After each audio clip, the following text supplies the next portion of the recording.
So guys, fresher हो और MR का जॉब करना चाहते हो लेकिन पता नहीं है ना कैसे करना है, कब करना है, करना चाहिए कि नहीं करना चाहिए, प्रेशर है कि नहीं, तो नहीं पता ना। तो चलो आज के इस ब्लॉग में मैं आपको बताने वाला हूँ और इसका कंप्लीट एक रोड मैप देने वाला हूँ आपको। इस वीडियो में स्टेप बाय स्टेप आपको समझाऊंगा कि करना चाहिए नहीं करना चाहिए, क्या स्टडी लगती है क्या नहीं लगती है। तो चलिए ब्लॉग को करते हैं स्टार्ट। सो गाइस, मैं हूं नितिन और आप देख रहे हैं नितिन एमआरएक्स। आज का इस ब्लॉग में मैं बात करने वाला हूं फ्रेशर्स लोगों को एमआर जॉब में कैसे ज्वाइन करना है और ये बेनिफिट है या नहीं आपके लिए। इसका पूरा कंप्लीट एक रोड मैप देने वाला हूं जिससे आपको अच्छे से क्लियर हो जाएगा। और ये बहुत लोगों का सवाल है कि ये जॉब अच्छा है कि नहीं है और इसमें सैलरी वगैरह कितना मिलता है, कैसे मिलता है, सब मैं आपको बताऊँगा अभी। तो चलिए वीडियो को स्टार्ट करते हैं।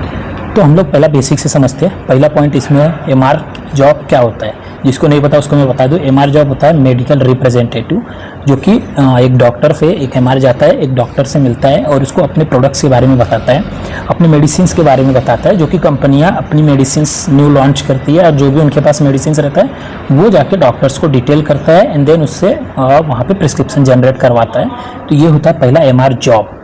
और इसमें कुछ 2-3 चीज़ें आती है, जैसे डॉक्टर को पहला विजिट करना, दूसरा मेडिकल को विजिट करना, तीसरा स्टॉकिस्ट को विजिट करना। और एक ये पहले ही बता दो, ये फील्ड जॉब है, ऑफिस जॉब नहीं है। तो पहले ही माइंडसेट क्लियर रखो कि अपने को ऑफिस पे नहीं फील्ड में जॉब करना है, बाइक लेके दिन भर भागना होता है। इसमें ये रिज्यूम कैसे बनाए, बहुत लोगों का सवाल होता है कि रिज्यूम कैसे बनाए। देखो, रिज्यूम बहुत ज़्यादा हाई मत करना कि बहुत ज़्यादा स्किल्स उसमें डाल दी, कुछ भी नहीं। नॉर्मली रखना, सिंपल और क्लीन रखना। और उसमें ये चीज़ जरूर रखना, कम्युनिकेशन थोड़ा उसमें मेंशन कर देना कैसा है आपका communication skills, basic computer knowledge जो भी है। और उसके बाद यानी सेल्स या इंटर्नशिप आप कुछ किए हो तो वो मेंशन कर देना। अगर आप फ्रेशर हो तो कोई बात नहीं, आप उसको सिर्फ अपना कम्युनिकेशन स्किल्स वो थोड़ा उस पर हाईलाइट करके रखना, ताकि जो आपका इंटरव्यूअर हो उसका ध्यान आपके ऊपर जाए, फटाक से वो कम्युनिकेशन देख ले कि अगर आपका वो अच्छा है और आपका बात करने का तरीका अच्छा है तो आपका सिलेक्शन होने का चांसेस वहाँ बहुत ज़्यादा रहते हैं, अच्छे से हो जाते हैं। थोड़ा हाईलाइटेड है इसमें है कि कहाँ से अप्लाई करें। सबसे पहली बात तो आप किसी आजू बाजू जहाँ पे रहते हो आप वहाँ पे मेडिकल पे विजिट करो और उनसे मेडिकल वालों को बोल दो कि भाई कोई अगर एमआर आएगा तो उससे मेरा सेटिंग करवा दो या मेरा नंबर उसको दे दो, या आप अपना रिज्यूम उसको दे के रखो, ताकि वो कोई भी एमआर आए अपना नंबर दे के रखो। कोई भी एमआर आए तो उससे बोलो कि भाई अगर फ्रेशर्स के लिए जॉब रहेगा तो ये बंदे से बात कर लो, इसको चाहिए, रिक्वायरमेंट है। दूसरा पॉइंट है, अगर आपका कोई फ्रेंड है, सबसे अच्छा इंपॉर्टेंट है, अगर आपका कोई फ्रेंड है तो आप उससे बात कर लो और उसको बोलो कि भाई कोई फ्रेशर्स जॉब आएगा तो मेरे को बताओ। दूसरा तरीका हो गया। तीसरा हो गया, किसी भी डिस्ट्रीब्यूटर पे जाओ, उनसे बात करके रख दो कि कोई एमआर के लिए अगर कोई जॉब आएगा तो बताना। सो उनसे भी एक बात कर सकते हो। चौथा पॉइंट इसमें आता है, आपको पता चल जाएगा इंडीड से कर लो या नौकरी से कर लो या अपना जॉब है, बहुत सारे ऐप है, आप वहाँ से भी ज्वाइन कर सकते हो। वहाँ से भी बहुत सारी वैकेंसीज जो आती रहती है। या तो आप किसी भी एमआर से मिलो जो मेडिकल पे विजिट करता हो, उनको बोलो कि कोई भी वैकेंसी ग्रुप रहेगी आप उसमें ऐड हो जाओ, तो वहाँ से आपको फटाक से जॉब दिखती है। क्योंकि क्या है कि आज के बिजी के टाइम पे जो ऐसे शेड्यूल चल रहा है बिजी एमआर लोग का, वो लोग फ्रेशर्स लोग को इतना जॉब बताते नहीं है, रिफ़र नहीं करते हैं। तो अगर आपको जॉब इसमें सीरियस हो करने के लिए तो आप सबसे पहली बात तो आप मेडिकल पे विजिट करके रखो, उनको बोल के रखो, तो वो लोग किसी एमआर से सेटिंग करवा देते तो वहाँ आपका काम हो जाएगा। और ज़्यादा ऑनलाइन पे डिपेंड मत रहना, क्योंकि ये naukri.com या इंडीड पे या फिर लिंक्डइन पे, ये सब पे ज़्यादा डिपेंड मत रहना। उम्मीद करना कि आपके फ्रेंड सर्कल्स हो तो वहाँ से फटाक से आपके चांसेस जो है ना जॉब के वो बहुत जल्दी हो जाते हैं। अगर आपको जॉब चाहिए तो कमेंट करना, नीचे कमेंट करना। अगर मेरे पास रहेगा कुछ भी फ्रेशर्स का आएगा तो मैं आपको बता दूंगा, नीचे कमेंट करके रखना।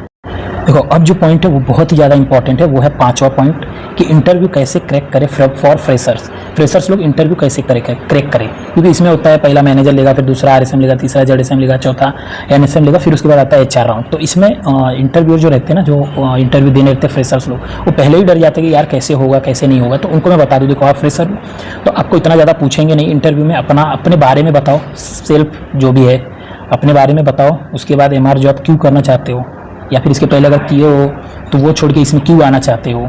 और तीसरा, सेल्स कर पाओगे या नहीं। देखो, ये सबसे बड़ा इंपॉर्टेंट सवाल है कि आप अगर फ्रेशर हो तो आप सेल कर पाओगे कि नहीं। किसी प्रोडक्ट को आपको बेचना है तो आप में थोड़ी बहुत स्किल होनी चाहिए। फ्रेशर्स रहोगे, इतना ज़्यादा प्रेशर होगा नहीं, टेंशन मतलब कुछ भी इतना ज़्यादा पूछेंगे नहीं।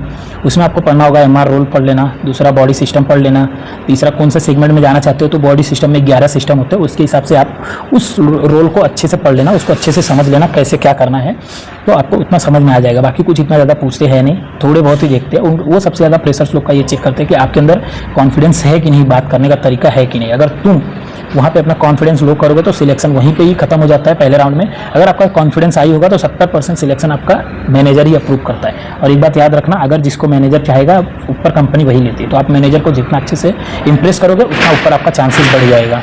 बात सैलरी और रियलिटी, आपको ये पॉइंट तो बहुत अच्छे से समझना पड़ेगा। स्टार्टिंग में अगर आप फ्रेशर हो तो स्टार्टिंग में आपको जो बेसिक सैलरी मिलती है वो होती है 12 से 13 हज़ार, प्लस इसमें आपको मिलता है एक्सपेंस, डेली का खर्चा, डेली का एक्सपेंस मिलता है, जो कि होता है कि हर कंपनी का अलग अलग होता है, किसी का 300 होता है, किसी का 400 होता है, किसी का 200 होता है। तो आपको डेली के हिसाब से मिलता है, जो कि मंथली में एक बार काउंट करके आता है।